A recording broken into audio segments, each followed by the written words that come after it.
여러분 안녕하십니까. 월요일 저녁 생방송으로 다시 찾아왔습니다. 대한민국 최고의 방송 스픽서, 최고의 프로그램이라고 우리가 주장하는 더 좋은 프로그램도 많이 있지만 역전용사들 오늘 진행을 맡은 저는 정교환이고요. 역전용사 먼저 소개해 드리겠습니다. 이상호 고발뉴스 대표 오셨습니다. 어서 오십시오. 네, 안녕하십니까.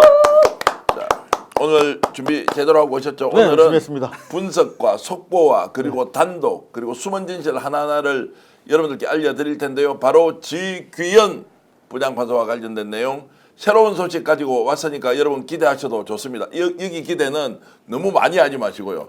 또 저놈 나와서 오버한다 이렇게는 아니고요. 흐름을 정확하게 읽을 수 있도록 지금 대법원이 어떤 상태에 있고 지귀현 과연 거치 문제 결정할 수 있느냐 없느냐를 오늘 단독으로 여러분들께 취재한 내용 공유하겠습니다. 요즘 정신이 없어서 죽기 살기로 다니다 보니까 세상이 어떻게 돌아가는지 오로지 이재명만 쳐다보고 다니는 여성 정치인이 한 명 있습니다. 웬만한 정치인 3선 4선보다 더 열심히 뛰고 있는 김한나 서초갑 지역위원장 어서 오십시오. 안녕하십니까. 지금은 이재명 이렇게 한번 외치고 시작하겠습니다. 예, 그렇게 하시고 그 말은 오늘 방송 끝날 때까지 더 이상 하시면 안 됩니다. 알겠습니다. 왜냐면 여기는 이제 뉴스를 방송이니까요. 통해서 네, 맞습니다. 취재를 통해서 우리가 이제 네. 하고 있는 것이니까 하고. 김종욱 정치학 박사 요즘 계속 뜨고 있는데 김종욱 탄탄TV 대표 오셨습니다. 어서 오십시오. 네, 반갑습니다. 자, 지금 이제 방송 시작하자마자 6,200분이 들어왔다는 건 오늘 분위기 아주 좋은데요. 네. 자, IBH님 고맙습니다. 569 내일 투표하러 오사카 남바에 갑니다. 이렇게 스테이트 방님은 오사카 남바 아유 예전에 가본 적이 있는데 자 어쨌든 반드시 누구 투표하는지 제가 권유는 하지 않겠습니다. 여러분 알아서 하시면 되는데 박근님 이제 꼭 투표 잘 하십시오. 제외 국민투표 이제 시작되지 않습니까? 투표만 기다리고 있다. 돈을 얼마든지 쓰더라도 이동거리가 아무리 멀더라도 투표하러 가겠다는 그 열기가 왜 이렇게 식지 않습니까? 김한나 위원장님. 왜 이렇게 식지 않죠? 다들 지금 응징과 분노의 투표를 하겠다고. 빛의 혁명의 완성의 때가 왔기 때문에 새 역사에 쓰는 순간이 다가왔기 때문에 열기가 식을 수가 없습니다. 야, 그러니까 이제 제가 방송을 하면서요. 저렇게 교과서적인 대답을 하잖아요. 자, 이렇게 질문하면 저도 정말 잘 모르겠습니다. 왜 이러시죠? 지금 민생과 생활고에다 시달리는 분들 정말로 저도 잘 모르겠습니다. 뭐 이렇게 이제 하면 네. 욕을 좀 듣지만 주목을 좀 더 받을거든요. 갑자기 빛의 혁명을 완성하는 국민들의 아니 위대한 근데 선택이다. 정말 제 마음이 그래서 그래요. 예, 네, 진짜로. 알겠습니다. 알겠습니다. 아니 왜 이렇게 물어보고 면박을 주세요? 그러니까. 아, 진짜. 청청포님께서도 저도 내일 타이페이 투표합니다. 이렇게 와 와. 대만에 계신데요. 아니 이 방송 보시는 분들 중에서 혹시 재외 국민 투표 본인이나 또는 자녀분이나 또는 지인이 외국에 나가서 재외 국민 투표 하겠다고 하시는 분 있으면 올려주시면 오늘 국민 투표 열기를 좀 높여간다는 의미에서 여러분들 소식을 좀 전하고 싶습니다. 자, 루이스 리님, 황진주님. 야, 황진주님 이렇게 해주셨네요. 대구 사람입니다. 선거 공보가 도착해서 봤는데 이재명 후보 책자 빼고는 다 분리수거통에 버렸는데 저만 이런 건가요? 라면서 차이가 진짜 저도 보니까 너무 많이 나더라고요. 그리고 다구동구님도 오셨고 이상호 기자님 화이팅, 별이님 고맙습니다. 해외 동포 여러분 화이팅! 이렇게 두이님께서 주셨습니다. 빛의 혁명이다 대동방국님 주셨는데 여러분 고맙습니다. 그리고 대표님 내란 세력의 마지막 남은 카드는 테러뿐입니다. 이렇게 아무개님 주셨는데 오늘 그래도 방탄유리 쫙 깔고 하니까 그래도 조금은 더 안심이 됐는데 여러분 어땠는지 모르겠습니다. 제가 이렇게 바람을 계속 피우면서 여러분께 이렇게 뭉게구름을 지금 올려놓는 이유 아시죠? 좋아요. 좋아요 누르고 좀 방송 시작하겠습니다. 방송 시작한 지 이제 5분 정도 됐는데 네. 좋아요 누르고 해주시면 처음 듣는 이야기 좀 더 이어가 보겠습니다. 지기현과 관련해서 오늘 아침에 자 재판을 시작하는 중에 본인의 신상 발언을 했죠. 자기는 소폭을 하는데 삼겹살하고 소폭을 한다라고 이제 하면서 완전 부인, 전면 부정 뭐 이런 식으로 이제 선택을 해버렸는데 민주당이 바로 오후 1시 50분에 깠습니다. 어떻게 깠느냐? 지기현이 직접 나오는 사진을 공개했는데요. 노정면 의원의 국회 기자회견 모습 먼저 보시겠습니다. 민주당은 사법부 자체 감찰 과정에만 사진 제공 등의 협조를 하려고 했지만 지기현 판사의 대국민 거짓말을 입증하기 위해 부득이 사진을 국민께 직접 공개합니다. 지금 동석자와 함께 기념사진 찍듯이 촬영된 사진입니다. 지금 좌우 사진을 비교해 보십시오. 저희가 꼼꼼하게 내부 인테리어 패턴까지 다 확인했습니다. 이게 해당 업소의 홀 사진입니다. 물론 내부에서 사진을 찍기가 어려워서 홀 사진만 저희가 촬영을 했는데요. 보시다시피 여성 종업원들과 남성이 한 테이블에서 함께 동석하고 있습니다. 저희가 이 업소 출입을 주장하는 의혹을 제기하는 일수가 여럿입니다. 일단 특정한 날짜는 특정해서 대법원에 통보할 예정이고요. 자, 오늘 저렇게 폭로하는 사진을 보고 가장 놀랐을 사람은 누굽니까? 일단은 당사자겠죠, 지기현. 네. 저 사진이 없을 거라고 믿었던 것 같아요. 왜냐하면 오전에 남의 재판에서 사실 지 얘기를 한 거 아니겠습니까? 신상 발언을. 네. 그거 무지하게 부적절하고 징계거리인데 어찌됐든 간에 사진이 분명히 있다라고 했는데도 그렇게 자기 사실 무관하다, 간 적 없다라고 주장을 했다는 거는 일단 정신적으로 뭐 아픈 분이던가. 근데 지금 뭐 재판을 하고 있는 거 보면 아픈 환자는 아닌 것 같은데 그렇다면 그냥 자기가 안 갔다라고 주장을 하면 저런 구체적인 물증이 안 나올 거라고 생각을 했던 것 같아요. 네. 근데 지기현보다 더 놀랄 수밖에 없었던 거는 법원 자체 아닐까, 특히 대법원 아닐까. 왜냐하면 지금 형사합의 25부의 선임 주심 판사면은 아시다시피 진짜 최고 에이스란 말이에요. 남의 죄를 사리 분간해서 징지하는 사람인데 자신의 문제와 관련해 가지고 거짓말을 할 거라고는 사실은 믿기 어렵죠, 대법원 입장에서는. 물론 이제 감찰을 안 한 죄가 더 크긴 합니다만 그래도 믿었던 것 같아, 어느 정도는. 그런데 바로 까졌다? 그러면 이제 대법원은 모르게 뭐라도 지금 멘붕이 아니겠는가, 그렇게밖에 생각할 수가 없네요. 자, 지기현은 그러면 오늘 아침에 신상 발언을 할 때 저 사진의 존재를 진짜 몰랐다. 두 번째, 충분히 부인할 수 있다. 왜 저렇게 4시간 만에 들통난 행동을 했을까? 이렇게 좀 의심이 되지 않습니까? 저 모르겠어요. 예. 판사인가 이 사람이 갔을 거 아니에요. 룸사롱으로 갔으니까 찍혔겠지. 뭐 딴 사람이 갔나? 뭐 쌍둥이가 있나? 그렇지 않을 거 아니에요. 그럼 본인이 갔는데 사진을 찍은 적이 없다. 내 기억에는 사진을 한 번도 내가 찍힌 적이 없어. 이 생각밖에 없는 거잖아요. 항상 갈 때마다 술이 이빠이 취해서 그런 거 아닐까요? 지금 저 사진을 보면 여기가 어제 이준석이처럼 홍조가 딱 홍조가 있잖아요. 있어요. 그러니까 술이 불쾌하게 된 거야, 이미. 그렇죠. 그럼 거기- 기억 못했을 수 있어요. 그리고 독주, 양주 위주로 파는 곳이기 그렇지. 때문에 저희가 지 말대로 무슨 삼겹살에 소주 파는 데가 아니잖아요. 그렇죠. 들어갈 때는 기억이 나고 사진 찍을 때는 기억이 날지 몰라도 나왔을 때 기억이 안 나니까. 아니 그래도 본인이 갔으면 저 정도 얘기로 민주당이 공당이 저런 얘기를 하고 선거 중에 그것도 1등을 하고 있는데 굳이 저걸 터뜨릴 이유가 없는데 터뜨렸다고 그렇죠. 한다면 내가 뭐가 있는지 확인을 해야 되고 그럼 조심해야 되는 것이고 본인이 재판 안 하겠으면 상관없어요. 내란 우두머리 재판을 하고 있는 상황이면 훨씬 더 정확하게 판단을 해야 되는데 그렇게 하지 않고 있다라고 하는 건 제가 볼 때는 이 사람은 어찌 보면 자기의 재판권을 가지고 자기를 방어하고 있는 거잖아요. 그렇죠. 이런 자는 양심에 따라서 판단할 수가 없어요. 판결 내릴 수가 없어요. 그럼 네. 헌법에도 어긋나는 자일 뿐만 아니라 이 형사 8부가 제가 알기로는 이 대법원장이 인사하는 가장 중요한 자리 중에 하나라면서요. 네. 그럼 지기현이 거짓말하면 인사권자가 누굽니까? 조의대까지 작살나는 거예요, 제가 볼 때. 그렇죠. 그러면 그냥 조의대로 가는 직격탄이 누구냐? 지기현이에요.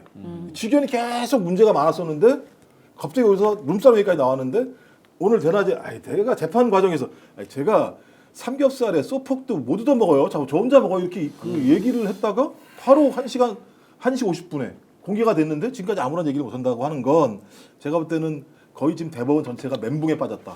근데 저는 지기현 판사가 너무 뻔뻔하다 이런 생각이 들어요. 왜냐면 이거 기억을 못 할 수가 없다. 저는 1차적으로 그렇게 생각을 하고 그리고 지기현 판사의 평이나 제가 그때도 말씀드린 저희 펌에도 같이 지기현 판사를 아는 변호사가 있거든요. 너무 뒷자리를 그 애프터 이렇게 술 마시고 이런 것들을 좋아하는 사람인데 사진도 당연히 많이 찍었겠죠. 네. 그리고 우리가 갖고 있다고 했는데 없다고 하는 것 자체가 굉장히 뻔뻔하고 정말 윤석열과 같이 그냥 일단은 모르세. 그냥 일단 덮어놓고 시작하자. 그러면은 입증 책임은 너네들한테 있다. 이런 태도가 아닌가 이런 생각이 좀 들어요. 자, 지기현은 저 사실을 알고 있었을 텐데 본인이 거치 표명을 하지 않았다는 것은 버티기로 갔다는 것인데 네. 이제 문제는 대법원 윤리감찰관실에서 이 문제 어떻게 할 거냐? 윤리감사관실에서 이제 이게 결정해야 되잖아요. 근데 당사자가 절대 아니다라고 부인했을 때 어떻게 할 거냐? 대법원에서 지금 우리는 대법원에게 당위적으로 이렇게 하라 저렇게 하라 요청하고 촉구하고 할 필요가 없고요. 우리는 여기는 다 이제 전망을 우리가 각자 손가락 걸고 이렇게 하는 사람들이니까 자 그러면 대법원이 지금 이 문제를 어떻게 할 것이냐. 자 오늘 그러면 현장 조사를 갔다고 하거든요. 룸사롱에. 네.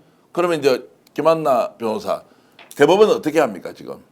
대법원 당연히 조사를 제대로 해야죠. 예를 들어서 판사, 법정 모든 피의자나 피고인들이요 자기 죄를 다 자백하진 않아요. 네. 지금 그 피고인의 입장에 섰다라는 생각을 하면 됩니다. 그렇다면 심판하는 게 오히려 대법원이어야 되고 왜냐하면 여기서 손 잘 끊지 않으면 대법원과 사법부 전체에 타격이 되거든요. 제가 이제 질문을 정확하게 드렸고 이해를 하시고 답변을 다시 좀 해주시고요. 대법원이 어떻게 할 것 같냐고. 당위적으로 대법원이 이렇게 해야 된다는 것은 전 국민이 다 알고 있는데 네. 대법원이 오늘 저 사진을 보고 네. 어떻게 할 것이냐라는 것을 전망해서 배팅이 맞으면 계속 나오는 거고 틀리면 뭐 못 나오는 거 뭐 이렇게 해야 되는데 지금 지금 질문을 잘리기 직전인가요? 아니요. 이거 협박입니까? 나 진짜 무섭다. 방송에서 협박하십니까? 아, 죄송합니다. 그런데 하여튼 저는 그걸 바로 물어야 됩니다. 유도하십니까, 그래서 지금? 김한나 네. 변호사가 봤을 때는 어떻게 대법원이 할 것 같냐고 질문이에요. 저는 대법원이 이걸 갖고 직위원에게 이 재판과 관련돼서 좀 이렇게 거리를 두게끔 할 것 같아요. 자 그러면 이제 재판에 배제시킨다. 네. 재판에 배제시킨다. 왜냐면 이 압박을 어떻게 이 압박에 대해서 분명히 책임지는 뭔가를 해야 된다. 예, 이제 선을 지금 그어야 제가 된다. 지금까지 방송 한 10년 넘게 하면서 우리 김한나 변호사 얼굴이 저렇게 빨개지는 건 아니, 조금 아니, 전에 너- 방송에서 너무 봤던 그 사람처럼 얼굴이 빨개지고 있습니다. 이거 이준석 효과인가요? 야, 지기현 얄미웠어. 얼굴이 빨개지고 있다. 오히려 점수는 저한테 있어요, 그럼. 오케이, 훨씬 더 많이 네, 땄습니다. 네, 맞습니다. 이상훈 기자가 봤을 때 이제 대법원의 판단은 결론은 어떻게 납니까? 아 이거 잘못하면 틀리면은 잘리는 거예요. 아니요, 뭐 네, 또 지금- 이렇게 또 우리가 말 또 바꿔서 또 혹시 하면 얼마나 됩니다. 예. 해주고 저는 반대로 가보겠습니다. 예. 일단 기본적으로 제 생각도 마찬가지인데 여태까지 이 부분에 대해서 단죄를 하려고 생각을 했으면 이미 충분한 시간이 있었어요. 근데 오늘 지금 윤리위에서 현장 실사 나갔다는 거 아니겠습니까? 네.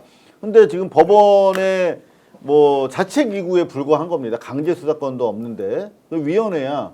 거기서 지금 상당히 시간이 지난 뭐 오늘 브리핑에 따르면 작년 8월 이전부터 계속 다녔던 것으로 보이는데 이 한 군데만도 아니고 그런데 지금 거의 1년 정도 도가 된 상태에서 가가지고 강제 수사권도 없는데 그게 밝혀지겠냐고요. 네. 더구나 지금 뭐 저희가 취재해본 바에 따르면은 한 7명 정도가 지분을 나눠가지고 있는 그냥 그런 전형적인 유흥업소인데 가가지고 이 사람 왔었습니까? 그러면 그 답변을 쉽게 구할 수 있을까요? 자 대법원도 한독속이 의지가 되어서 없다. 의지가 의지가 없다. 없다. 아무 조치를 네. 하지 않는다. 더구나 지금 이 자들이 이 강력하게 뭔가 조치를 하기 위해서는 이미 지기현이 허위 사실을 발설한 거 아니에요? 언론과 예, 예. 국민을 상대로 예. 너무 커졌고 결국은 말씀하신 대로 조희대까지 같이 쳐야 되는 사안인데 이거를 그 대법원 산하의 자체 위원회에서 거기까지 갈 수가 있겠는가? 아니, 그러니까 시간 꼭- 때울 거다. 시간 그러니까 때운다. 꼬리를 자를 것이다. 꼬리를 자를 것이다. 네. 근데 이상우 기자가 워낙 정확도가 높은 분이어서 그래도 조금 여지를 네. 그러나 내부에서 정의와 진실을 외치는 대법원 분위기가 있으니 내일 당장 정리를 할 것이다라고 하는 여지를 한 1%는 두면 어떻습니까? 저는 그것보다는 예. 대법원 자체적으로 동력을 발생시키긴 어려울 것 같고 예, 예. 전국 법관회의가 이제 곧 열리니까 예. 그때 아마 이 부분과 관련해서도 어떤 입장이 나오면 그거는 따르는 식으로 해서 처리가 이루어질 가능성은 있다. 알겠습니다. 네. 김종욱 박사는 어떻게 보세요? 그- 대법원의 선택이 지금 어떻게 되냐? 제가 볼 때는 지금 시간 끄는 거죠. 시간 출구 끈다. 전략을 찾고 있다. 생각을 해보세요. 문 닫았다고 다 나왔어요. 그 룸사롱이. 네. 문을 연 데가 아니에요. 문을 닫았어요. 못 들어가요. 무슨 현장 조사를 해요. 현장 조사를 한다는 거 들어가서 누구한테 물어봐야 되는 건데 문을 닫고 있는 상황이기 때문에 제가 볼 때 지금 액션만 취하는 것 같고요. 근데 이제 아까도 말씀드렸습니다만 이게 지기현 개인 작품인가? 여기서 고민이 있는 거잖아요. 개인 작품이 아니라고 한다면 혼자 결정할 수 없는 거죠. 혼자 결정할 수 없다면 상위에 누군가가 있었다고 볼 수밖에 없는데 상위도 판단을 해야 되는데 이걸 바로 예를 들면 치는 순간 지기현이 가만히 있겠습니까? 제 생각엔 그런 상황과 관련해서 제일 정확하고 말씀하신 것처럼 법관회의의 이름으로 조희대가 아니라 그렇지. 아니면 대법원에 있는 대법관들의 이름이 아니라 그 법관 회의에 있는 사람들이 야 우리 자정해야 돼라고 액션 딱 취하면서 주기현만 싹 옆으로 옮겨놓고 대법원장과 대법관들은 아무런 일이 없는 것처럼 또 일상으로 돌아오는 방식을 채택을 하고 거기에 따라서 주기현에게 뭔가 보상을 주려고 하는 여러 가지 예를 들면 방책들을 생각해 내겠죠. 전 그런 의미에서 별로 기대할 게 없다. 그러면 이제 검찰은 지금까지 그렇게 왔지만 대법원조차도 이제 완전히 사법 카르텔의 중심에 범죄자 또는 범죄 의혹을 받는 자 편에 서서 야 우리 조직 다 죽어도 좋은데 이거 확실한 증거 없으니까 좀 더 시간을 두고 정확하게 조사해보자라고 할 가능성이 있다. 아니 아마 대법원 못 견딜 것 상식적으로 같은데. 생각을 해보세요. 예. 70년 동안 일 단위로 하던 걸 갑자기 시간 단위로 바꿨어요. 예. 검찰 같은 경우 윤석열만 그렇게 했어요. 그래서 온갖 욕을 다 얻어먹고도 주기현 내버려뒀어요. 말씀하신 것처럼 지금도 대법원이 어쩔 수 없다고 얘기하면 그때는 어쩔 수 있었을까요? 마찬가지 상황이라는 생각이 들기 때문에 저는 이건 그냥 주기현 개인의 문제가 아닌 것 같다는 거죠. 네. 아무리 생각해봐도 같이 걸려있기 때문에 이 걸려있는 고리를 풀기 위해서는 항상 즉각적인 조치를 못하는 거예요. 항상 시간이 필요한 거예요.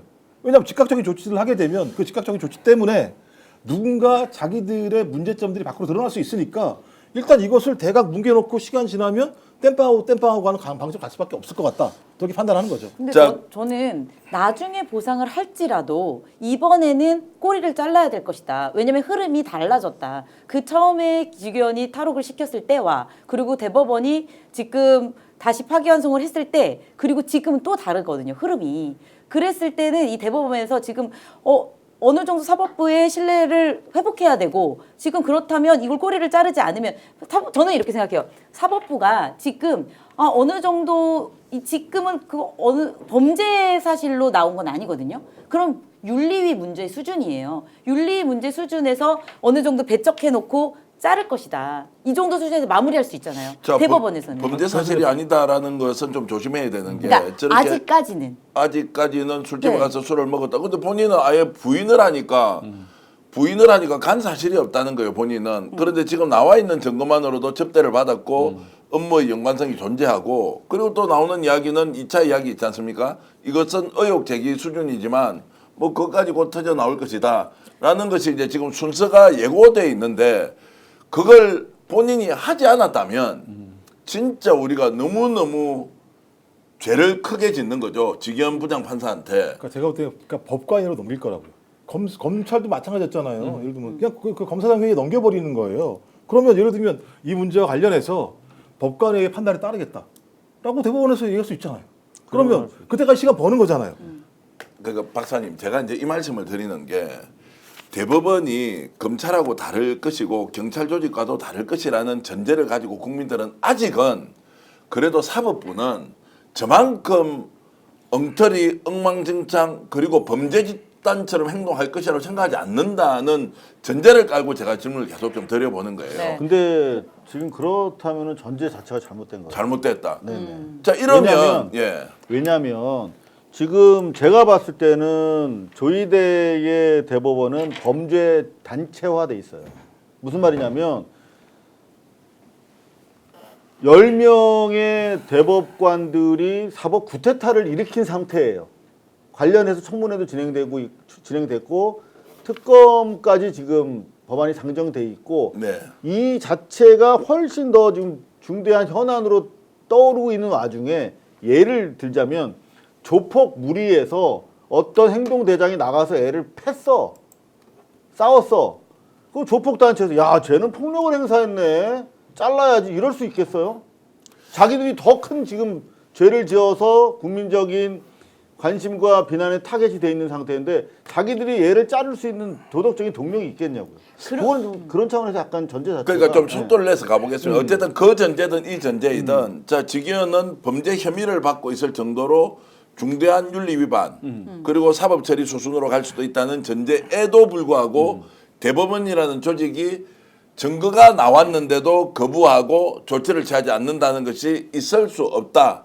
제가 오늘 취재의 일단을 말씀드리면 신속하게 조치할 수밖에 없는 네. 외압을 엄청나게 받고 있는데 그것이 꼬리 자르기일 거냐 아니면 정식 수사 의뢰까지 할 것이냐 라는 것. 그리고 또 하나 더 있지 않습니까? 공수처가 인지를 하고 고발이 됐으니까 전격적으로 압수수색을 신청해서 갈 상황이 매우 촉박하게 다가오고 있다는 거예요. 이것을 완전히 뭉개고 넘어갈 수 있느냐 없느냐는 것이고, 자, 제가 약간 우문을 하나 하겠습니다. 김한나 변호사 재판 많이 하시죠. 네. 변호사니까. 실제로 사법부가 저 정도로 썩어 자빠져 있었다라는 걸 알고 있었어요? 아니 이번에 놀라고 있습니까?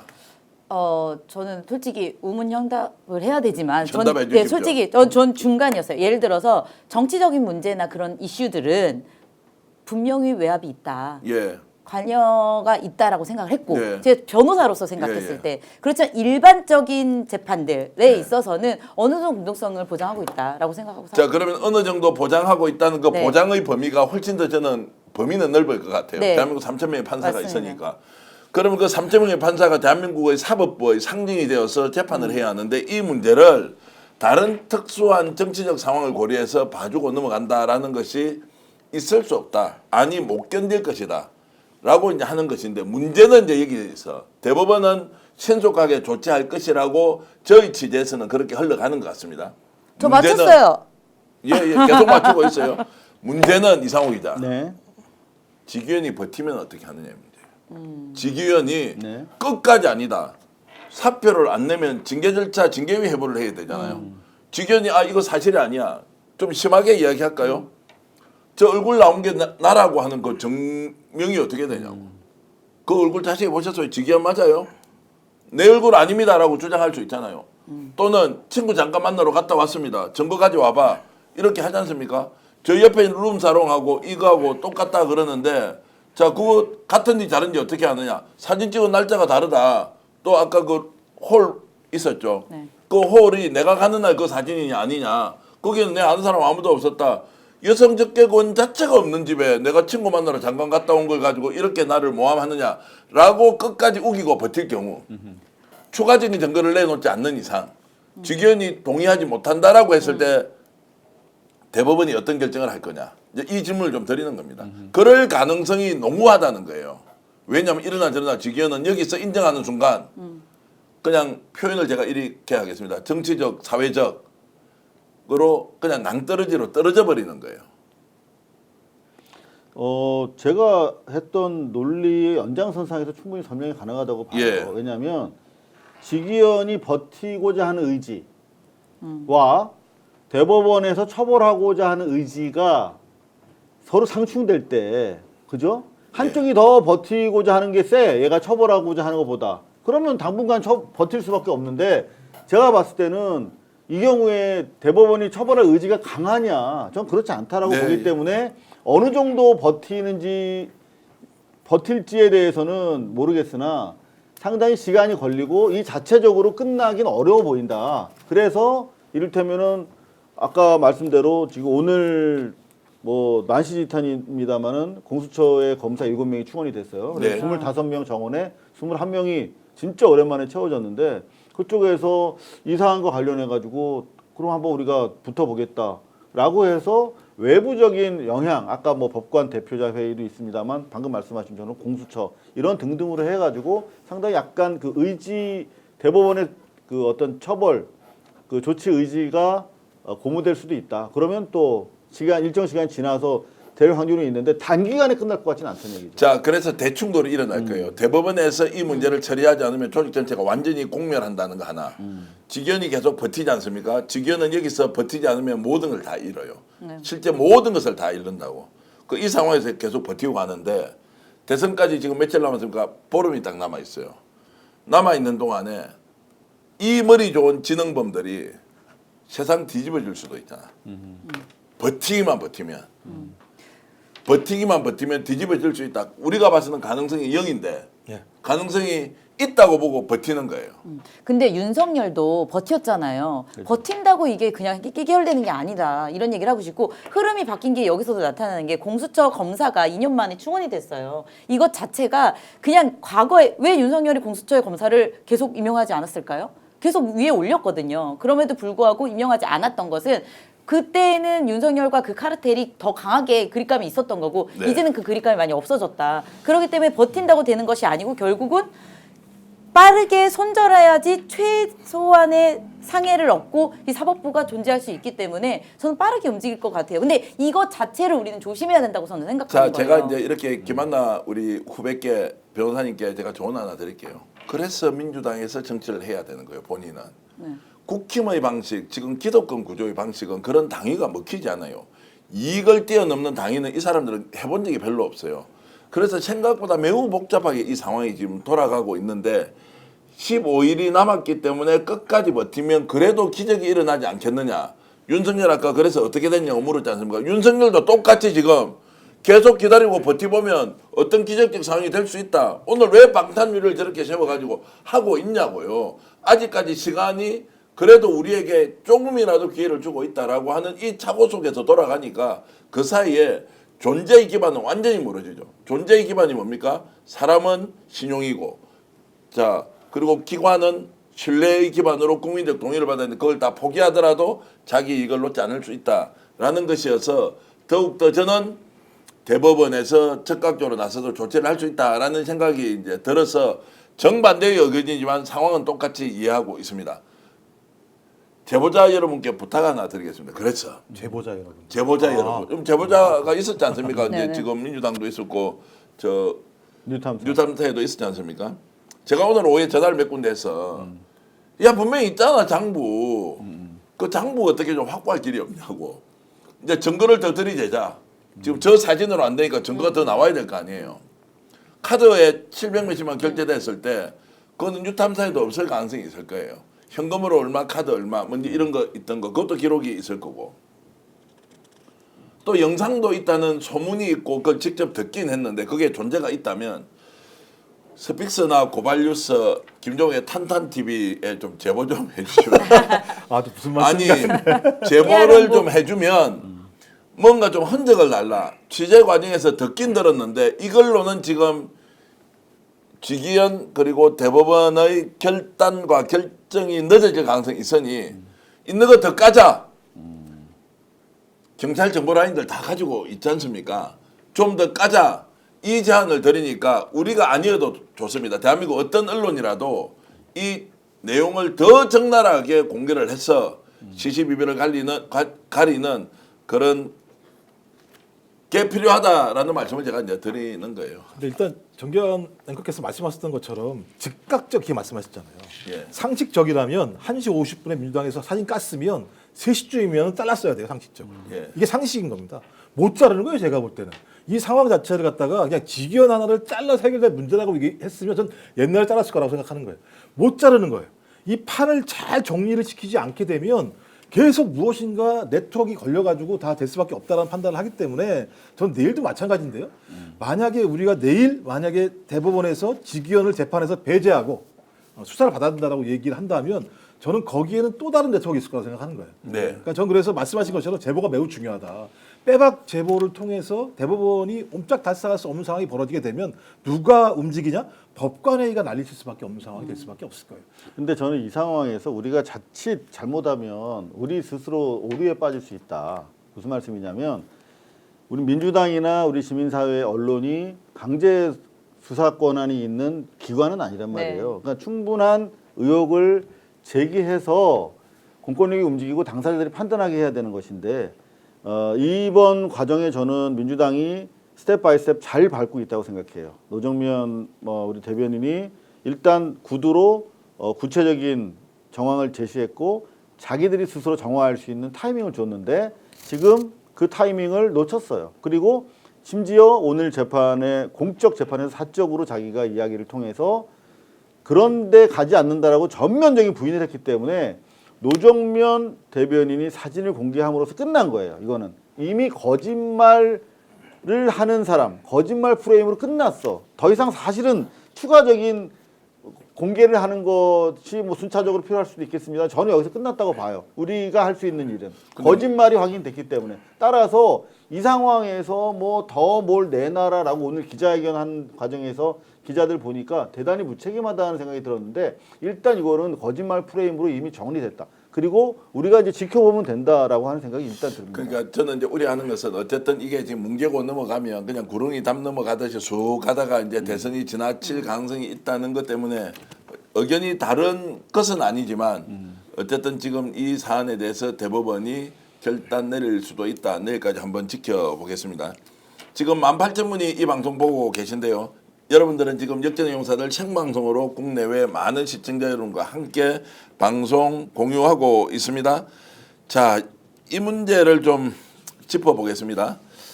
홍준표 이런 옷을 입었죠. 사진 준비되어 있습니까? 오늘 홍준표가 페이스북에 얼굴 사진을 바꿨던데 자, 준비가 되어 있는지 모르겠는데 자, 보수대 통합이 필요하다라고 하면서 특사단을 만났는데 특사단을 만난 자리에서 파란 넥타이에서 다시 빨간 넥타이를 바꾸고 또 겉에 있는 재킷은 저렇게 파란색으로 하고 있어서 이거 뭐냐? 자, 이제 이렇게 했으면 김정 박사 좀 말씀해 주실래요? 자, 저렇게 하면 이제 특사단에 호응을 했으니까 홍준표가 다시 이제 국힘을 돕는다고 결정을 합니까? 아니요, 제가 볼 때는 일단 특사단이란 맞았지. 뭐가 특사예요? 하와이 감 특사예요. 저는 그 말도 웃기고. 예. 그래서 뭐 세상에 언론이 이걸 또 특사단이라고 얘기를 해주면 말이 안 된다는 생각이 들고. 일단 김문수의 특사 자격으로 간 거죠. 예. 예, 그래서 그렇게 이해할 수 있겠습니다만 일단 제가 볼 때 계속 제가 스피스 나와서 하는 게 뭐냐면 홍준표 전 대구시장은 절대 정계 은퇴하지 못할 것이다. 계속 돌아올 준비를 할 것이다. 돌아올 준비하고 있다고 생각을 하는 거고요. 그러니까 딱 워딩이 나온 게 뭡니까? 보수 대통합을 얘기해. 보수 재건을 얘기하고 있는 상황이에요. 이 얘기 뭐냐? 대선 때까지 내가 할 건 없어. 니네들 그냥 망하면 돼. 니네들 서서히 망할 거야. 망하고 나야 내가 거기 갔다가 들어가서 접수할 거 아니야. 근데 내가 접수할 때 어떻게 하느냐? 보수 대통합하고 보수 재건할 거야. 거기에 반기를 듣는 놈도 다 뺄 거야. 저는 제가 볼 때 그 메시지를 준 거예요. 그래서 네. 뭐 아마 국민의힘이야 홍준표의 얘기를 가지고 우리의 말을 들어준 거다. 김문수 특사를 들어준 이렇게 얘기할지 모르겠습니다만 저는 기본적으로 홍준표의 모든 지금까지 행보는 대선 패배 이후에 홍준표가 돌아올 공간들을 마련하기 위한 매우 정치적이고 정무적인 판단들을 하고 있고 그 메시지를 계속 던지고 있다. 아니, 세상에 그 파란 넥타이에서 빨간 넥타이로 바꾸는 게 말이 됩니까? 그것도 하루도 아니고 잠깐 사이에 바꿨다고 얘기하는 건 홍준표 전 대구시장이 얼마나 지금 급박한 상황이고 얼마나 판을 만들려고 노력하고 있는가를 단적으로 보여주기 때문에 국민들이 봐도 알겠어요. 저렇게 하는 걸. 저렇게 할 거면 뭐라 하와이 갑니까? 자, 하와이 가서 이제 여러분 사진 보고 계시지 않습니까? 저 어떤 느낌입니까? 저 이제 특사단이 파견이 되어서 무슨 그 지금 트럼프 행정부의 특사도 아니고 김문수 후보의 특사로 가서 저렇게 얘기를 하는데 저게 이제 결국 어떤 목적으로 저렇게 하느냐? 실제 국힘으로 돌아와서 김문수 후보 지지하라 이런 쪽으로 가는 것이냐? 아니면 홍준표가 혹시라도 이재명 지지를 할 수 있으니까 이걸 사전에 막는 또 보석이냐? 어떻습니까? 지금 많은 분들이 저걸 그냥 약간 해프닝처럼 쳐다는 보고 있지만 저것이 미치는 정치적 파장이나 영향 같은 게 있겠느냐? 김한나 변호사 간단하게 좀 말씀해 주시죠. 어떤 느낌이 납니까? 저런 저는 사안이 이제 보면. 막으려고 한다. 왜냐면 지금 홍사모가 지금 지지 선언을 했잖아요. 네. 근데 홍사모가 홍준표의 의사와 동떨어지게 과연 지지 선언을 할 수 있느냐? 네. 저는 아니라고 생각해요. 예. 그러니까 홍준표한테 분명히 그 의사를 얘기했을 것이고, 그리고 그렇기 때문에 홍사모가 넘어왔을 때 이게 홍준표의 살아있는 많은 지지 세력이 이재명 후보한테 넘어갈 것을 막기 위해서 저 사진으로라도 임시적으로라도 찍은 것이다. 이렇게 생각이 들고 예. 홍준표가 자꾸 그 넥타이를 바꿔맨 것 자체가 난 아직 살아있다. 나를 누가 데려갈래? 라는 거를 신호 발송을 하고 있다라고 저는 생각하고 있습니다. 자, 다른 한편은 이상호 기자. 홍준표는 민주당에서 자신을 이렇게 특별하게 모시길 바라는 약간 그런 희망 회로를 돌리지 않느냐. 어떻게 봅니까? 진짜 민주당이 홍준표 필요합니까? 그리고 만약에 홍준표하고 뭔가 협력해서 한다고 하면 민주당 당원들이 수용 가능한가요? 일단 당원들은 수용하지 않겠지만 예. 지금 선거 국면에 어찌 됐든 간에 중도 외연 확장을 통해서 한 표라도 더 필요하다라고 하는 것이 이 선거에 총대를 메고 최전선에서 뛰고 있는 이재명 후보의 지론이지 않습니까? 예, 박빙이기 때문에 뭐 완승 이따위 얘기하지 마라. 박빙이기 때문에 한 표, 두 표, 세 표가 더 중요하다라고 지금 후보가 뛰고 있는 와중이기 때문에 아마 민주당의 그 개혁을 지향하는 이제 당원들도 적극적으로 비판하는 목소리는 내지는 않을 텐데 선거 국면에는 근데 본질을 좀 볼 필요는 있다 하는 생각이 네. 들어요. 저거는 우리가 선거 이후에 과감하게 징계를 해야겠습니다만 네. 지금 국민을 가지고 장난하는 거거든요. 네. 우리가 이재명이라고 하는 정치인을 통해서 건너온 구태 정치의 그 다리를 다시 우리에게 회상시키는 거예요. 저거는 마쿠에서 지금 자기들끼리 밥 먹으면서 딜하는 거 아닙니까 사실은. 자기 구명 차원에서 그리고 여태까지 윤석열에 대해서 한마디도 못하던 자가 윤석열 거꾸라지니까 마치 무슨 윤석열 뒤늦게 8월 16일부터 만세 독립운동하는 저 모습을 우리가 봐줘야 되는가 하는 그런 근본적인 질문을 좀 던져봅니다. 시청자 여러분들의 의견 그대로 알려드리겠습니다. 햇빛게이님은 홍준표 민주당이 오면 안 된다. 그리고 도토리님께서는 우선 협상 대상자들인가 이런 말씀 주셨고요. 그냥 늙은 능구렁이일 뿐 이재치당님. HK님은 홍준표는 국힘이 어울린다. 네이클로바니 홍준표 절대 안 돼. 그리고 특별하게 사악한 것들의 동상이몽 생각도 하지 마라. 필요 없어요. 홍준표 절대 안 돼요. 홍준표 노. 민주당은 홍준표 같은 사람 절대 받아들이지 마라. 그리고 그런 고집불통은 됐어요. 이렇게 이렇게 이제 대체로 많은 분들이 절대적으로 이제 홍준표에 대해서 이제 이렇게 저렇게 부정적인 시각이 많은데요. 그 와중에 이 사람의 이야기를 한번 들어볼까요? 어떻습니까? 이번에 개혁 보수의 상징처럼 청년 정치인이 이재명 지지 선언을 하고 그리고 광주에 가서 눈물을 흘리면서 민주당 당원으로 가입한 사람이 있죠. 바로 김상욱 의원인데 어떤 얘기하는지 직접 한번 들어보시겠습니다. 저도 이재명 후보님에 대해서 깊이 있게 알려고 애쓰기 전에는 소위 말하는 프레임 공격, 인신 공격 때문에 나쁜 선입견을 가지고 있었고 아마 많은 보수 지지층이 그러실 것 같습니다. 하지만 제가 정말 면밀히 확인을 해보니 상당 부분은 거짓되고 과장되고 잘못된 것이고요. 유세할 때마다 얘기를 다 들어보면 제가 가진 생각과 거의 같은 생각들이십니다. 4반세기 동안 이루지 못한 DJ의 꿈을 이제 6월 3일 밤부터 시작되는 차기 정부에서 이룩할 사람, 그 후보의 이름이 누굽니까, 여러분?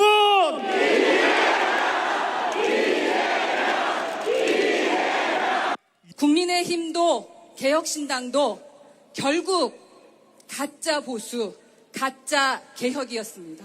이재명 후보 당시 당대표는 사실 제가 반대쪽에 있는 대표임에도 1년 동안 같은 태도와 배려 그리고 실행력을 보여줬습니다. 저는 그것이 진짜 포용의 리더십이라고 믿습니다. 야, 여러분 이제 저런 거 보시니까 홍준표 후보가 지금은 이제 퇴역을 했지만 여기에서 뭘 해보느냐 마느냐라는 것과 조금 전에 세 사람의 정치인 허은하 전 대표 그리고 김용남 전 의원, 김상욱 의원과 너무나 차별되니까 저런 사람 왔으면 좋겠다. 이렇게 지금 보이는데 네. 제가 좀 제 자랑 바가지 한번 돼도 되겠습니까? 네. 제가 저 세 사람과 최근에 지지 선언을 하고 난 뒤에 통화를 했을까 안 했을까? 했다면 몇 명하고 했을까? 3명. 예? 3명. 너무 답을 바로 이야기하는 제가 그래서 직접 통화해서 정말로 어려운 결단을 했습니다라고 세 분 다 통화를 했고요. 방송 출연 요청도 했는데 각자 일정이 워낙 많아서 김상호 의원은 이번 주에 한번 오시기로 했고 또 허은하 전 대표도 직접 한번 와서 방송을 한번 하고 어떤 마음으로 이재명 후보를 지지를 했느냐 이제 이런 것들을 하기로 했는데 아마 이제 입당은 좀 더 남아 있으니까요. 그렇고 김영남 의원도 서로 이제 아는 사이니까 굉장히 좀 이렇게 생산적으로 토론도 하고 이렇게 했는데 저 정도 이제 외연 확대의 모습이 결국 지금 민심이 상당히 이제 많이 변화하고 있는데 자 오늘 갤럽 조사를 보니까 이상호 기자 대구 경북에서 지난 일주일 전의 조사와 지금 조사를 딱 비교하니까 이재명 후보가 8% 포인트가 더 급상승을 했어요. 이거 어떻게 봐야 됩니까? 지난번 대구 경북 유세가 저는 아주 분수령이었다라고 생각합니다. 메시지 전달이라든가 우리가 남이가부터 시작해서 재미가 남이가 이런 것도 중요했지만 또 기본적으로 마중물이 있었어. 권오을 전 의원이 상당한 그 지역 정치 세를 가지고 전 도의원들 전 군수 쫙 해가지고 저희망으로 훑은 것도 상당히 거기다가 마중물 역할을 좀 제대로 한 것 같다 하는 생각이 좀 듭니다. 예, 그리고 예. 지금 보면은 이번에 반영은 아직까지 안 됐습니다만 홍준표 그 팬클럽 그리고 오늘 보면은 또 박근혜 박사. 박근혜 팬클럽까지 지금 가세를 하는 모양이어서 밑에서부터 상당한 여론의 풍향계. 그러니까 사실은 그거잖아요. 악마화가 너무 오랫동안 진행됐기 때문에 이재명이 잘하고 능력 있고 하는 거 알아도 그냥 관심 자체를 안 가졌단 말이야 우리가. 그런데 싹 이게 막이 싹 거치니까 의외로 쉽게 지금 전환이 되는 것 같아요. 야, 그래서 여러분 대구 요새 분위기 어떤지 제가 대구에 계신 정말로 원로로서 지금도 열심히 민주화 운동을 하셨던 이력을 가진 원로 정치인 한 분 제가 전화로 연결했는데 정치인이라기보다는 지역의 어른으로 계시는 분인데요. 누구실까요? 지금 최동석 회장님이라고 대구 경북 4.19 혁명동지회 회장을 하셨던 영임을 하셨던 분인데 제가 직접 전화를 연결해 볼 테니까요. 직접 어떤 말씀하시는지 한번 들어보겠습니다. 최 회장님 안녕하십니까? 예, 안녕하세요. 네, 조금 크게 말씀 주시면 좋겠습니다. 자, 최동석 회장님은 대구 경북 4.19 혁명동지회 전 회장이신데요. 예, 자, 요즘 대구 경북 이재명 후보를 지지하는 분위기가 어떻습니까? 예, 그 박정희 정권 때부터 선민의식으로 형성되었던 대구 정서는 보수 정권의 장기 집권으로 고착화되어 왔습니다. 30년이 넘도록 GRDP 전국 꼴찌로 형편이 말이 아닙니다. 이번에는 대구가 디비지고 있습니다. 뒤지고 있어.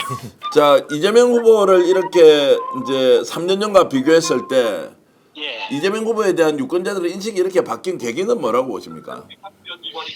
예, 오늘 대구 여론을 보도를 보니까 전화 면접 방식의 리서치에서는 이재명이 31%, 김문수 53%, 이준석 7%로 조사됐습니다.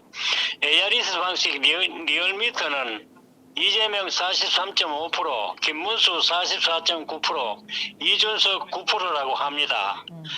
예, 그런데 이런 결과는 꼴찌 대구에서 탈피해야 되겠다. 민생 경제를 살려야 되겠다. 그 다음에 허탈에 빠진 민심을 신바람나게 해야 되겠다. 그리고 실용주의 대동세상을 열어갈 이재명을 도와주자 하는 정서가 일어나고 있습니다. 회장님은 올해 연세가 어떻게 되십니까? 85입니다. 와, 그런데 목소리가 정정하시죠? 네. 감사합니다. 아니 그런데 제가 이제 우리 대구의 정치권에 있는 분들한테 들으니까 예. 바깥으로 적극적으로 나서지 않으시면서도 좀 뒤에서는 굉장히 이번 선거 운동을 열심히 하고 계신다고 얘기를 들었습니다. 네. 어떻게 지금 저는- 활동하고 계십니까? 예. 저는 뭐 대학에서 한 후학을 가르친 경험이 있고 요즘은 노인대학에서 노인들에게 시사 산책하고 역사 인식을 강의하고 있습니다. 예. 그래 지금 저는 제자들, 친인척들, 지인들, 친구들 등 한 1000여 명을 대상으로 해서 매일 전화하고 문자 보내고 만남을 통해서 설득하고 있습니다. 하루에 전화 몇 네. 통화 정도 하십니까? 하루에 뭐 전화 한 30통화 정도. 이야. 문자는 2, 3일에 하나씩 보냅니다. 예, 예.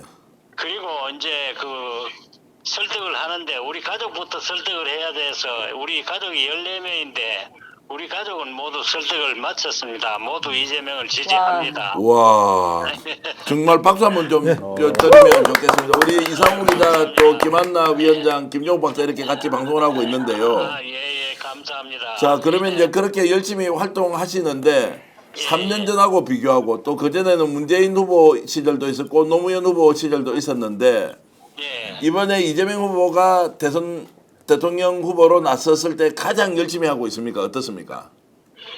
지금 대구 민주당 가까이 지내는 몇몇 사람들을 만나 보면은 이번이 가장 활기가 있는 것 같습니다. 네, DJ 노무현 그다음 문재인 이재명으로 이어지면서 가장 활기가 있는 것 같고 대구 사람들도 이제는 좀 바꿔야 되겠다 하는 거 그리고 그 윤석열의 그 내란하고 계엄 사태 내란하고 그 다음에 또 김문수 후보가 그때 그 윤석열 정부에서 노동부 장관을 했지 않습니까? 네. 그리고 한 10년 동안 그 사이비 정광훈 목사 따라다니면서 자유한국당인가 통일당인가 그걸 같이 했던 사람 아닙니까? 네. 네, 그렇기 때문에 신뢰도가 없는 거죠. 그리고 이재명 후보는 어릴 때부터 그렇게 고생을 많이 했으면서도 불구하고 굉장히 긍정적인 사고방식을 가지면서 성남시장과 경기도지사로서 업적이 굉장히 유능하다. 그래서 이런 그 난국을 헤쳐나갈 수 있는 능력이 있다. 그래서 아마 이재명을 지지하는 사람이 많이 늘어나고 있는 것 같습니다. 제가 오늘 최동석 회장님하고 참 전화를 잘 했다는 생각이 드는 게 어떻게 이렇게 정정하시면서 말씀을 잘하십니까? 정치평론가로 데뷔를 좀 하시는 게 어떨까 할 정도로 말씀을 참 잘하시는데요. 제가 대구에서 대구 매일신문하고 영남일보에 글을 많이 보내고 있습니다. 예. 그래서 한 20년간 글을 보내고 있고 또 이번에는 제가 그 대동세상 그 이재명과 함께라는 책을 쓰고 있는데 와. 선거 끝나고 출판을 할 계획입니다. 알겠습니다. 그게 제가 그 어떤 후보를 선택해야 하느냐 또 왜 이재명이냐 그 다음에 이재명의 사법 리스크와 사실 확인 그 다음에 시장에 떠도는 가짜뉴스에 대한 진실을 이 천명들한테 문자로 다 보냈습니다. 참 대단한 노력 진심으로 감사의 말씀드리고요. 자 회장님 짧지만 이렇게 또 인터뷰하고 서울에 오실 일 있으면 한 번 더 모시고 자세한 말씀 듣겠습니다. 예, 감사합니다. 예, 고맙습니다. 예, 잠깐 들고 계시면 됩니다. 잠깐만요. 네, 야 지금 근데 야 대단합니다. 대단합니다. 일단 박수 한번 먼저 드리고요. 와우, 최동성님 화이팅. 박가리 어르신 칭찬드립니다. 차인숙님 이렇게 주셨고요. 진정한 보수는 받아야 진정한 빅텐트입니다. 이렇게 이제 주신 분 어르신 멋집니다. LAN님 대구 시민들 이번에는 이재명 투표합시다 이런 말씀 주셨고 참 잘하셨습니다. 칭찬이 엄청 많은데 오늘 이렇게 전화 연결해 주신 우리 최동석 회장님께 감사히 말씀드리고 자 건강하십시오. 목소리는 60대신데요. 자 그리고 오유 뭐 이게 뭐 짱짱 이런 게 너무 많이 나오는데 건호올 말이 맞았네. 박정희 뭐 이렇게 박정희 유경수 여사 지금은 이재명이라고 이렇게 다 한다는 것이고 이재케이님도 박수 많이 주시고 두희님도 박수 우리 엄마한테도 보내줘요라고 이렇게 동희님 주셨습니다. 정정자님 감사합니다. 자 이렇게 이제 희망을 품고 1941년생이시라 그러더라고요. 그러면은 84세 우리나라로 85세 이 정도 되지 않습니까? 이렇게 해서 이렇게 열심히 활동을 하셔서 제가 오늘 전화 연결한 것은 저한테도 때때로 이렇게 문자 같은 거 보여주면서 하시는 분이어서 참 귀하다. 어떻게 이재명 후보는 이렇게 복이 많습니까? 이렇게 많은 국민들이 자신의 일처럼 무려 1000명 정도를 상대로 계속 활동을 하시는 분이고 이분 정치인도 아니시거든요. 이런 분이 숨어 있다는 것은 특히 김한나 지역위원장 네. 김용 박사님 정치할 때 참고하십시오. 이런 분들이 필요합니다. 맞아요. 자발적으로 맞아요. 하시는 진짜 분들이 저희 아버님 돌아가셨는데 41년생이세요. 예, 아유. 그러니까 그래서 참 감사한 거죠. 항상 저런 분들이 거목처럼 세상을 다 지켜주기 때문에 큰 파고가 와도 막아주시는 거라 생각이 들어서 저런 분들이 곳곳에 계시다는 게 감사하고요. 그래서 대한민국이 잘 가는 이유 중에 하나도 저런 분들의 힘, 노력, 땀 이런 걸로 만들어진다는 정말 생각이 들어서 대단한 너무 어른이시네요. 이미자 선생님 목소리가 쩌렁쩌렁하다. 그런 너무 좋다. 분들이 이렇게 정말 어른이거든요. 감사합니다. 헤라님. 예. 야 이렇게 이제 여러분들도 이렇게 칭찬 말씀 주셔서 오늘 제가 기분 좋습니다. 그리고 김도희 선생님도 고맙고요. 그런데요. 이제 요거 영상 듣고 여러분 충격 먹지 마십시오. 이재명 후보가 진심으로 이렇게 돕는 사람도 있지만 어제 TV 토론하고 나서요. 이재명 후보를 토론 끝나고 나서 완전히 저격한 사람이 있었는데 여러분 스트레스는 받지 마시고요. 약간 이렇게 감정 조절하면서 이 멘트 이준석 후보가 어떻게 얘기했는지 한번 들어보시겠습니다. 저희도 지금 국민들이 바라는 질문을 어떤 정당을 대표해서 나와서 이재명 후보께 드리는 거거든요. 그런데 이재명 후보 본인이 만든 유행어지만 진짜 예의가 없는 상황이 발생했다. 어떻게 질문하는데 계속 뭐 극단적으로 말하지 말라, 뭐 왜곡하지 말라 이런 식으로 답변을 일관할 수 있느냐. 저게 지금 본인이 고지지율 상황에서 대선 후보라는 생각 때문에 저렇게 하시겠지만 저런 식으로 가서 트럼프랑 협상하시겠습니까? 트럼프랑 협상하면서 가가지고 조금만 마음에 안 들면 너 지금 왜곡하고 있어. 뭐 너 왜 극단적이냐 이렇게 트럼프랑 싸울 겁니까? 그러니까 저는 오늘 이재명 후보는 도저히 상대랑 토론이 안 된다. 그래서 앞으로 대한민국을 대표해가지고 트럼프와의 협상도 할 수 없는 그런 상태다. 김한나 변호사. 네. 이준석 후보 왜 저리 화가 났습니까? 자기 프레임에 맞게 자기가 준비한 대로 다 흘러가지 않았기 때문이죠. 그래요? 네. 그리고 저는 저 멘트도 준비해놨다. 끝나고 바로 저렇게 기자회견을 하려고 저 내용까지도 준비해놨다고 생각을 합니다. 야, 이사우 기자 어제 이제 토론 다 보셨을 거 아니에요? 네네. 솔직히 좀 화가 많이 나셨죠? 화나죠. 기본적으로 싸가지 없는 거는 알지만 예. 저렇게 진짜 작정을 하고 싸가지 없는 행동을 하고 김문수 후보는 뭐 서로 사전에 짜지 않았다고 하는데 나름대로 최소한의 통보 내지 내통은 한 것 같아. 네. 그래서 아주 정교하게 둘이서 복식 2인조로 공격을 하는데 야 진짜 뭐 좀 문제가 많은 친구다라고 생각을 했지만 다만 좀 예상 질문을 좀 더 촘촘하게 만들어서 좀 더 이렇게 강하게 좀 제압을 해줬으면 어땠을까 하는 아쉬움은 있죠. 야, 그런데 이제 어제 그 일이 있고 나서 저희들이 비호감도가 가장 이제 높은 대선 후보가 누구였느냐라고 하니까 무려 25만 명이 투표를 했어요. 네. 우리 그 유튜브 채널 게시판에 어젯밤 TV 토론에서 가장 비호감인 인물은 누구였습니까? 하니까 압도적으로 이준석 후보가 많이 나오더라고요. 당원들이어서 그럴까? 아니면 이재명 후보 지지자들이어서 그럴까? 이렇게 하면은 자 저것의 저런 행동이 결과적으로 본인의 지지율 상승에 도움이 됐다고 보십니까? 어떻습니까? 어제 같이 좀 방송 예. 뭐 말씀하셨지만 사람들은 되게 상식적이라고 생각해요. 네. 그러니까 우리가 봤을 때 저게 싸가지가 없고 이상하게 얘기하면 저는 보수도 마찬가지입니다만 그런 거 좋다고 생각하지 않을 거예요. 하지만 자기가 지지하니까 지지한다고 얘기할 거라는 생각이 들긴 하는데 저는 어제는 잘 몰랐는데 오늘까지 이준석이 하는 얘기를 보니까 야, 이준석은 정치하면 안 되겠다 이런 생각을 했어요. 왜냐하면 계속 예.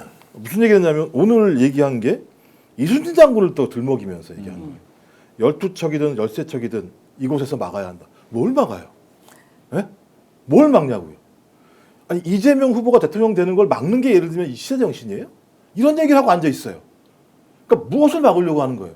12척, 13척이라는 게 누굴 얘기하는 거예요? 이순신 장군이 내란 세력을 위해서 12척, 13척을 내놨습니까? 아니 이준석이 상식적인 정치인이면 내란을 막기 위해서 내란을 막는 얘기를 해야 되잖아요.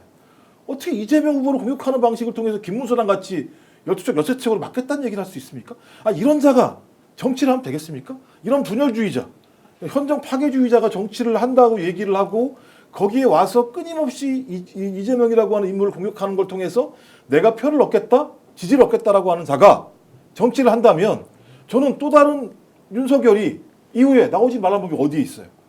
저는 그래서 이거 이상하다, 거의 창난적이다 말하는 걸 보게 되면. 근데 저 실제로 좀 목적을 가지고 하는 이야기 아니면 화가 정말 나서 감정이 그대로 그냥 드러내는 것이나 제가 사실 이해를 잘 못해서 그래요. 요즘 이해를 못한 장면이 너무 많이 생겨가지고 이게 내가 좀 정상적으로 세상을 못 살았다는 생각이 들기도 하고 저렇게 할 게 아닌데 왜 저렇게 했을까요? 저는 우리 김종욱 박사님 말씀에 공감을 하는 게 근데 우리가 흥분할 필요는 전혀 없어요. 저는 오래전부터 이준석은 정치하면 안 된다라고 생각했고 그 사람을 정치의 장으로부터 퇴출시키기 위해서 부단히 노력을 하고 많은 고발을 했습니다. 이를테면은 군에 면제된 특례와 관련해서도 저는 상당한 비리가 있다라고 판단을 해서 보도를 했고 그리고 여러 시민사회에서 저희 보도를 근거로 해서 고발이 들어가 있는 상태예요. 그런 거 하면은 정상나 관련해서도 저는 여전히 의혹이 풀리지 않고 있다라고 해서 문제 제기를 하고 있고 기본적으로 정치권에 있으면 안 되는 사람이죠. 예. 근데 현상적으로 있잖아요. 그리고 7%라고 하는 유효 득표를 지금 그 여론조사 과정에서 얻고 있고 저는 그렇기 때문에 무시하면 안 된다. 우리가 효과적으로 제가 정치권에 있는 한 대응을 해야 된다라는 취지에서 말씀드리는 거예요. 네. 제가 어제 그래서 저희 밤 11시 이만뉴스에서 이준석 입장에서는 잘했다고 판단할 것이다. 그리고 이준석을 지지하는 사람들이 이준석이 싸가지가 있어서 좋아하는 사람이 없어요. 그냥 이준석이 싸가지 여부를 떠나서 교養감이 있는 거예요. 이준석을 지지하는 사람들. 그 사람들한테는 어필했다고 저는 생각합니다. 그래서 그 사람들로 하여금 이준석이 효용성이 떨어지는 친구라고 우리가 좀 압도적으로 대응할 필요가 있었다라고 하는 것이 제가 조금 전에 말씀드렸던 아쉽다라고 하는 부분의 설명입니다. 저는 이제 어떤 느낌이었냐면 작정을 하고 나온 거죠. 작정을 하고 당연히. 나왔는데 그럼요. 제가 가장 놀랐던 것은 이재명 후보에 대한 인식이 이제 이준석 후보가 범죄자라고 생각하는구나. 두 번째 완전히 새빨간 거짓말을 밥 먹듯이 하는 사람이구나.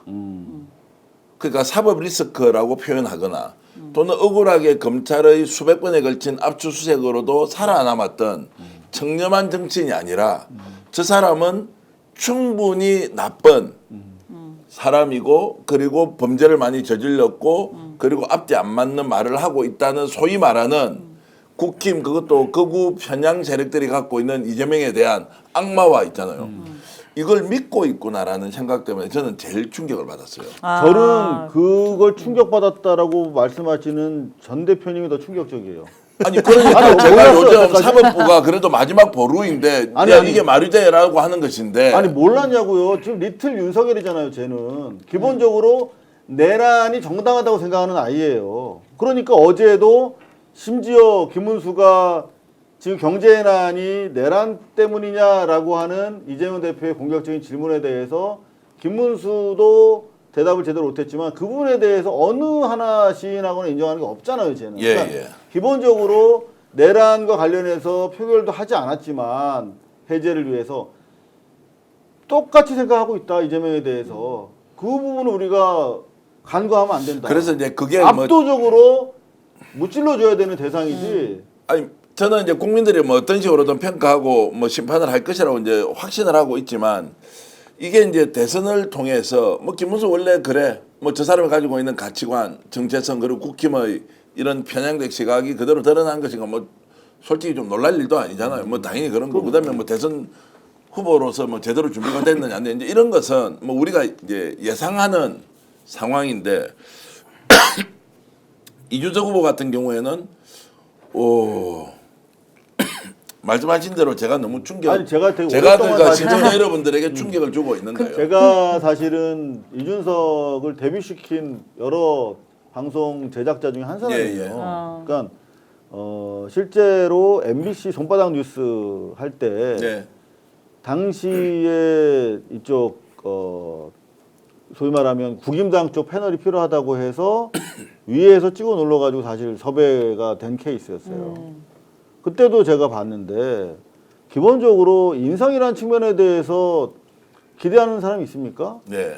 인성에 대해서 판단 자체가 의미 없는 친구예요. 그리고 저는 그때부터 지금까지 보면은 대단히 사이코패스적인 그런 소시오패스적인 성향도 대부분 다분하고 그리고 자기가 어떻게든 왜 정치하는지 모르겠어요. 저는 저 친구가. 근데 네. 정치적 성공을 위해서 물불을 가리지 않는 네. 자기한테 도움이 된다면 다 공학적으로 이용하는 대단히 무서운 리틀 윤석열이다라고 오래전부터 판단해 왔습니다. 저는 이준석이 정치를 잘못 배웠다고 생각해요.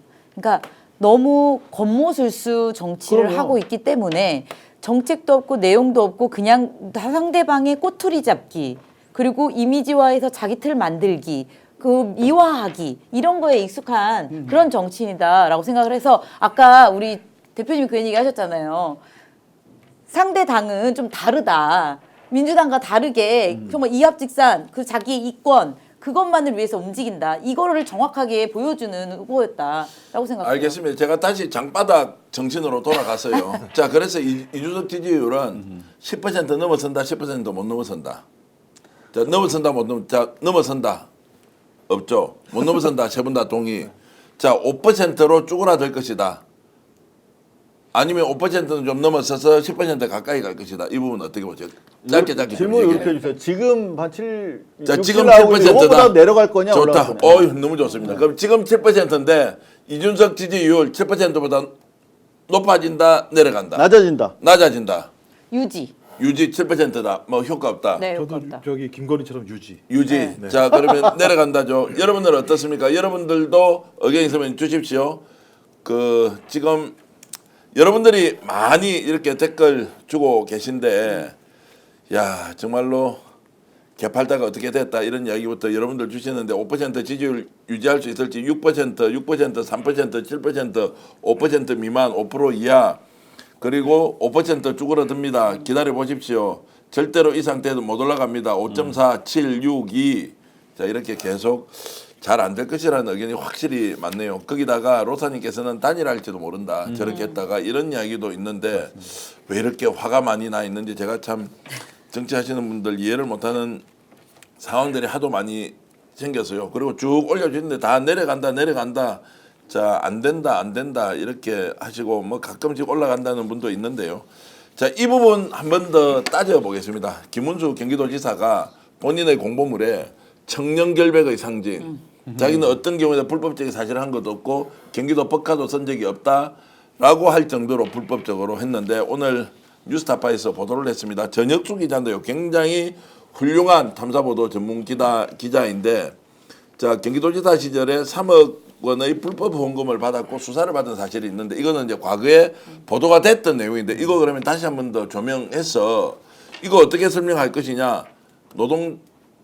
노조를 통해서 쪼개기 후원을 계속 받아왔던 이걸 자, 당신이 무혐의 받았다고 하면 청렴한 거 맞느냐. 그때 노조 관련자들은 다 사법 처리 받았다라고 하면서 오늘 폭로를 했거든요. 전혁수 기자 그리고 제가 직접 전화해서 물어봤습니다. 왜 전 기자는 이렇게 이 내용을 오늘 보도하게 됐습니까? 라고 물었는데요. 여러분 직접 한번 들어보시겠습니다. 대선은 당연히 대선은 뭐 검증해야 되는 거고 기본적으로 뭐 저희가 해야 되는 거는 과거에 이제 그 후보가 어떤 일을 했었는가 이거를 검증하는 차원에서 저희가 이 기사를 쓴 거고요. 그리고 이제 특히 이 사건 같은 경우는 여러 이제 쪼개기 후원 사건이 되게 여러 가지가 있는데 특히 이제 김문수 후보하고 관련해서 이제 직접적으로 좀 관련이 있는 이제 사람들이라든지 혹은 이번에 노조 같은 경우는 완전히 이제 단체가 조직적으로 붙어가지고 이제 한두 명 한 게 아니라 이제 뭐 수백 명 수천 명이 붙어가지고 이제 쪼개기 후원하는 케이스거든요. 이렇게 액수가 크고 그 특정 이제 뭐 사안하고 관련 있는 이런 후원금을 후보가 이제 무조건 모른다고 했다고 지나갈 수 있나. 그리고 특히 버스 노조 같은 케이스는 이 버스 노조에서 이제 후원금을 집어넣을 때 김문수 캠프 측하고 이제 교감을 나눴다는 부분도 얘기가 나오거든요. 그래서 이 교감 나눴다는 부분은 뭐냐면 이쪽에서 이제 너무 한꺼번에 돈을 집어넣으니까 이렇게 하면 나중에 문제가 될 수 있으니까 분산을 시켜서 넣어라. 이런 내용들이 판결문에 나와 있습니다. 그러니까 있기 때문에 이제 그때 당시에 물론 김문수 후보가 무혐의를 받긴 했지만 그런 부분들은 한번 따져봐야 될 부분이라고 저는 생각합니다. 이제 거기 그 판결문을 보면 성명불상의 김문수 후보 후원의 측 관계자라고 나와 있어요. 이제 그러다 보니까 그쪽 부분은 검찰이 끝까지 뭐 수사를 한 것 같지는 않습니다. 그래 뭐 쉽게 얘기하면은 봐주기 네. 의혹은 있는데 그 당시에 관련자들은 처벌까지 받았다. 그런데 지금 나와가지고 나는 청년결백하다 하는 게 맞느냐? 정말 저런 관련성 있었으면 좀 조용히 있든지 상대는 완전히 범죄자 악마 만들어놓고 자기는 마치 정말로 청년 결백한 하얀 천 위에서만 살았던 것처럼 이야기가 말이 안 된다는 거고요. 요걸 지금 여러분들께 말씀드리는 이유는 좀 이따가 더 큰 게 하나 터집니다. 더 큰 게 터지는데 누가 터뜨릴지는 모르겠어요. 이게 김문수 뭐냐면 관련해서. 예? 김문수 관련해서 더 큰 게 터지는데요. 대체로 제가 의견을 좀 말씀드리면 경기도지사 시절에 네. 본인은 예를 들어서 공적 법인카드 공금 있지 않습니까? 제대로 썼는지 안 썼는지 있을 거 아니에요. 지금 이재명 가지고 저렇게 해갖고 김혜경 여사 10만 원 가지고 저 난리 피우잖아요. 와, 제가 그거 보니까 막 쫙 나와 있던데 누군가 검증을 하고 있을 겁니다. 그걸 가지고 좀 이따가 대선 전에 한번 보게 되면 이제 그때 해명하고 설명해야 되겠죠. 보통 공무원 같은 경우에는 5만 원이라도 뭔가를 현금으로 쓰거나 이렇게 하지 않습니까? 그러면 그거를 처리했다는 처리 영수증이 반드시 있어야 됩니다. 없는 게 수두룩빽빽합니다. 없는 게 수두룩빽빽한다고요. 예? 그러면 내가 이상우 기자한테 줬다 그러고 김한나 도지사가 내한테 줬다 그러고 내가 사인 없어. 그럼 받았는지 안 받는지 어떻게 알아요? 그렇게 하지 말라고 지침에 분명히 나와 있을 텐데 거기에서 위법부당하게 지출된 게 수도 없이 있다라고 과거에 노조에서 문제 제기를 했는데 그 노조가 다시 지금 이 문제는 그냥 넘어갈 수 없다. 자, 그것이 관행의 이름이든 아니면 불법의 요소가 있든 이제 이런 것들을 터뜨릴 준비를 하고 있어서 오늘 전혁수 기자가 했던 이 내용은 여러분들께 말씀드리면서 잘 모르면서 함부로 얘기하지 마라. 이것이 정치인들한테 굉장히 중요하다. 그것은 남의 이야기인 것 같지만 당신이 그 당사자일 수도 있다는 생각으로 검증하고 따져보고 그리고 신중하게 접근해야 하는데 막 뱉어놓고 책임 못 지는 일 얼마나 많이 생길 수 있는지 한번 보면 좋겠습니다. 예, 그리고 좀 희한하게요. 예. 김문수도 그렇고 비슷한 게 뭐냐면 최은순, 김건희랑 똑같은 것 같아요. 동업자들하고 같이 동업하잖아요. 결론적으로 동업자들은 다 감방에 가요. 그잖아요. 또 김문수도 마찬가지인데 후원 쪼개기를 받은 거잖아요. 3억 8천만 원인가? 자기는 모르니까 상관이 없다 그러고 그 돈을 갖다가 집행해서 준 사람 같은 경 감옥 가고 이런 일이 벌어지거든요. 그러니까 이 정도의 상황이라면 제가 볼 때는 사람을 갖다가 갖고 노는 거예요. 정치하면서 자기를 위해서 활용해서 그 쓰임새가 다 사라지게 되면 퉁치고, 근데 퉁치면 그냥 보내면 좋은데 이 저 최은순 같은 경우는 감옥으로 보내는 일이 벌어졌는데 김문수 제가 볼 때 유사한 길을 가는다. 저쪽 사람들은 저렇게 모이면 초록이 동색이 되는지 모르겠어요. 그 사람들. 어제 김문수 아마 토론팀에서 땅을 치고 통곡했을 거예요. 요 대목 때문에. 그죠. 그러니까 나름대로 이제 이재명 대표한테 작심해서 하나 공격을 한 게 이제 대북 송금 관련해서 달고 다른 공격을 했는데 이재명 대표가 남은 시간이 없었잖아요. 그래서 5천만 원 주시면 이제 답변해드릴게요. 근데 5천 줬어. 근데 요 얘기를 한 거야. 아니 후보께서는 경기도지사 때 2번이나 그 뇌물 사건이 있었는데 어떻게 본인이 모른다고 해가지고 무혐의 받지 않았느냐. 나도 모른다 이거.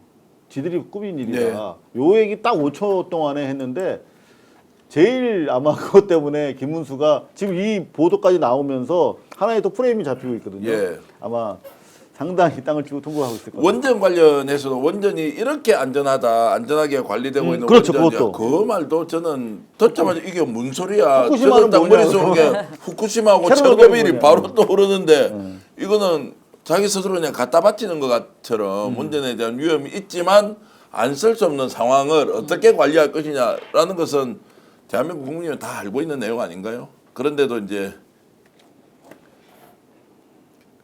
남근을리 고맙습니다. 그리고 박용S님 고맙고요. 여러분들이 이렇게 좋은 댓글 많이 주고 계신데 오늘도 제가 말 많이 했다고 여러분들한테 꾸지람을 듣고 있는데 말 줄이겠습니다. 알겠습니다. 아니 앵커가 말을 안 하면 뭐 하라는 겁니까? 근데 결론적으로 열- 쉽게 열정이 얘기하면 너무 심하게 정계환 논자 떠드는데 그러면 너 진행하지 말고 차라리 패널에 패널로 앉아서 이야기하지 왜 이렇게 많이 떠드냐. 아니 김호준 앵커도 엄청 말 많이 하잖아요. 누가 뭐라 그래요? 거기에 대해서? 그분은 영웅이고 우리는 그냥 시장에 일단 이런 이제 대표시잖아요. 스픽스에 지금 140만 이상 계시는 데인데. 140만 제가 만든 게 아니고 시청자 여러분들이 다 이렇게 해서 이제 만들어 주신 그러니까 거니까 좀 더 키워주세요. 시청자 여러분들 좀. 자 정자 그렇게 대표. 하고 오늘 방송 여러분들 어땠습니까?